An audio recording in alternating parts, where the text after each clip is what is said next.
Mémoire vive. Mémoire vive.tv à la Sorbonne pour la Cité de la Réussite 2012. Alors bonjour Joël. Bonjour. Tu viens de participer à une table ronde, une conférence sur le partage. Il y a beaucoup de choses qui ont été passionnantes, qui ont été dites. Il y avait aussi le côté positif, constructif et un certain nombre de points, beaucoup de questions de la salle sur ne serait-ce que la France qui est pessimiste, comment la rendre plus optimiste avec le partage. Moi, je crois beaucoup au partage, mais avec des réserves. Oui. La question que je posais, c'est d'abord quoi partager et surtout dans quelles conditions on partage. Dans un régime totalitaire, un régime dictatorial, dans la violence et même dans un régime démocratique pyramidal, extrêmement structuré, rigide, le partage est difficile. Si on prend le cas du pouvoir, de l'argent, de l'information ou de l'énergie, on ne peut pas partager le pouvoir, on ne peut pas partager l'argent, on en fait des parts au sens découpe du terme. Oui. L'information, les entreprises le gardent pour elles-mêmes, c'est la concurrence, et l'énergie, on est soumis à l'énergie nucléaire et à l'énergie fossile.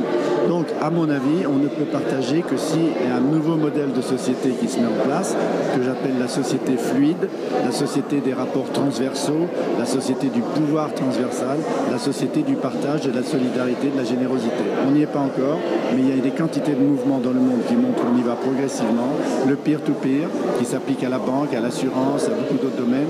Le co-usage, oui. covoiturage, co-ceci, co-cela. Le crowdsourcing, crowdfinancing, sont en train de montrer que progressivement, les gens, grâce aux réseaux sociaux, grâce au numérique, vont vers cette société du partage. Il y a une grande bataille à mener, mais la voie est tracée. Oui, il y a des questions aussi sur les nouveaux modèles économiques. Tu sais, encore là, on voit par exemple avec le dance, la Gangnam Style, j'arrive pas à le dire style, la vidéo là qui a été vue 500 millions de fois sur Internet.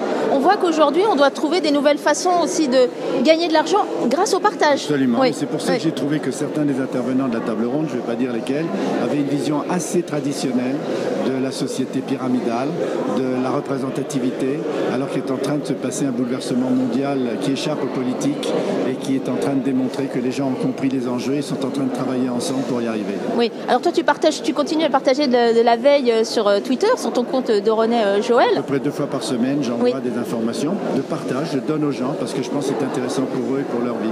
Et qu'est-ce que tu apprends aussi grâce à cette veille que tu fais d'être en contact avec les gens? J'ai un feedback pour un professeur, pour un écrivain, pour un auteur, d'avoir une rétroaction de ces publics, c'est extraordinaire. Alors je vois dans Connect ou dans Mention, les gens qui m'ont retweeté, les gens qui me critiquent, les gens qui posent des questions, on continue en DM à dialoguer. Donc je pense que c'est pour un auteur quelque chose d'irremplaçable, c'est la relation sociétale et le lien physique, parce que quelquefois je termine par une bonne bouffe avec oui. Alors juste pour terminer, un élément aussi je trouve intéressant que tu as dit, c'est sur le fait de donner et recevoir.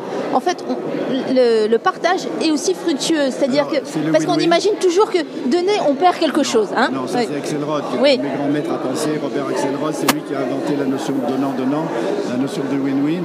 Et j'ai repris cette phrase qui est de moi, mais que je trouve tout à fait dans la ligne d'Axelrod, c'est partager pour recevoir. Et puis cette phrase de René Berger, qui est aussi un de mes maîtres à penser, plus tu donnes, plus tu restes. C'est-à-dire que plus tu es léger devant la mort, parce que tu as tout donné et tu n'as plus que toi.